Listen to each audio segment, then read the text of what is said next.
So what is good guys, Adnan here, and quite literally after 2 weeks worth of hype and waiting have I finally received the OnePlus Nord. This is the 12GB RAM variant in this holy blue color that I ordered on Prime Day on the 6th and had it delivered to me by the end of the same day. The unboxing experience was pretty nice. The very non-OnePlus black and teal packaging did seem like a good change from the classic red and white to me. Although instead of the behemoth of literature that you get, I wish they had thrown in a Type-C to 3.5mm adapter. Anyways, I've decided to make my first impressions video of this phone in the chronological order of how they actually happened in real life. So the very first thing that I noticed was the color of this phone. This is really blue, like really blue. I don't think anyone's camera can do enough justice to showcase just how blue this phone is, but man am I glad I got this instead of the grey Onyx version. One thing I was curious to see is if the phone actually felt any less premium due to all the plastic framing around it. And truth be told, I did notice quite the difference in weight and characteristics coming from my OnePlus 5, which had a unibody aluminum build. Now, is it noticeable to the point where I just feel this phone is not up to par with the other 25 to 30,000 rupee phones? No, the Nord is just lighter and quite easy to handle even with one hand.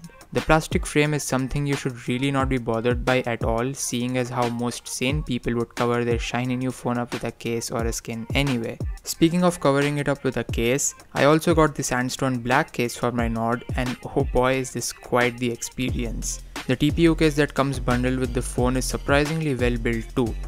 Now that I had slapped on the case, I proceeded to set up my phone. The first thing that caught my eye aside from the gorgeous display was the intensity of the vibration motor, or the lack thereof. Don't get me wrong, the haptic feedback with the Nord is actually pretty good, but it is just so tinny and gentle. I could barely notice the haptics while surfing around the UI and typing. To make matters worse, you can't even change how strong the motor reacts to taps, although you can increase it for calls and messages. After about 12 hours of using this phone, I did get accustomed to the low haptics, and just as a disclaimer, no, they do not seem any less premium, they're just significantly lower in terms of feedback. After I had my phone completely set up, I headed into pitch darkness, turned my phone's brightness all the way down to see if my unit had the banding and tint issues. Turns out that I didn't have to pixel peep a whole lot for these issues since they were quite pronounced on my unit. Let's talk about the hole punch banding first. Yes, it is definitely there, but no, it does not bother me at all. At the very least, it is like an accent color going across the status bar. What did bother me was a severe green and pink tint on my phone. There is a significant green leak from the top and a slight pink tint from the bottom on my phone. In apps like Relay for Reddit, I could quite literally notice how the color temperature of the grays had changed from top to bottom. Turns out this is an issue that has existed in AMOLED panels since a while now. At first I was quite heartbroken to see such severe tinting on my phone, but a good night's sleep later, I honestly don't care. You will only ever notice it in dark environments when the brightness is below 15%. OnePlus did issue a software update that brings the minimum brightness up a bit, and that did lessen the extent to where I noticed these issues. If you're worried about receiving a damaged unit, don't be, this is just how these displays are being manufactured. However, there was another issue that I noticed with my unit at least. Whenever I trickled down the brightness or increased it, somewhere around the 40% threshold, the screen almost seemed like it switched color temperatures. I am not sure if this is common to AMOLED panels, but I just couldn't stop noticing this, and it bothers me more than the tinting issue, to be honest. Again, it doesn't hinder my usage with the phone in the least bit, but it's just fascinating for me to have caught this occurrence. Luckily, the apparent tint and hole punch banding are the only few issues with the OnePlus Nord. The display, apart from these controversies, is a beautiful panel which refreshes at 90 frames a second. I switched from the Snapdragon 835 to the 765G and could notice no performance bottleneck at all. If anything, my experience with Oxygen OS seems even smoother thanks to the 90Hz display, something I didn't think was possible. Although I did notice that for some weird reason, WhatsApp still runs at 60Hz. Performance as a whole for me has been really smooth. I did try out Real Racing 3 and it seemed to run without any issues. I don't really want to try out PUBG since the last thing I want is to get addicted to a game that might not stick around for too long. The Snapdragon 765G seems like a highly capable chipset, and I honestly feel sad for all the backlash the Nord is getting just for not including a flagship grade processor. I'm excited and also curious to see how my experience with non-flagship components ages after being accustomed to using the 800 series for over 5 years.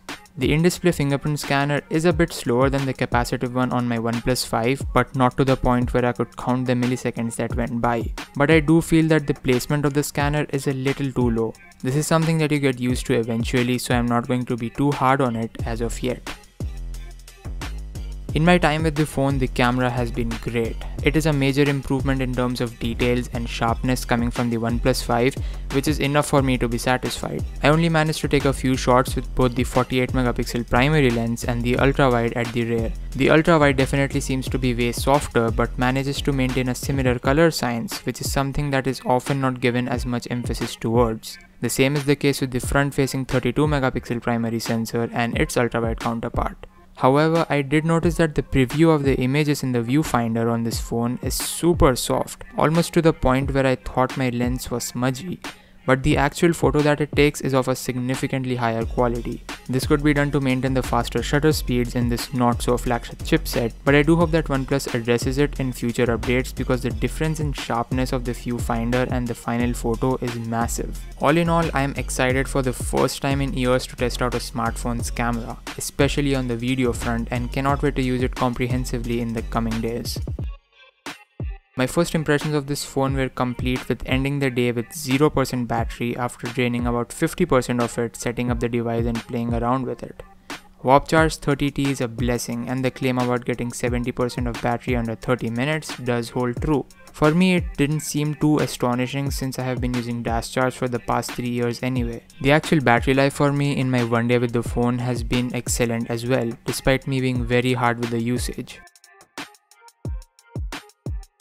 That just about sums up my first day with the OnePlus Nord. I cannot wait to use this phone for longer and gather my opinions about it. For now, I'm just mesmerized by the really blue color of the phone and the smoothness that Oxygen OS brings.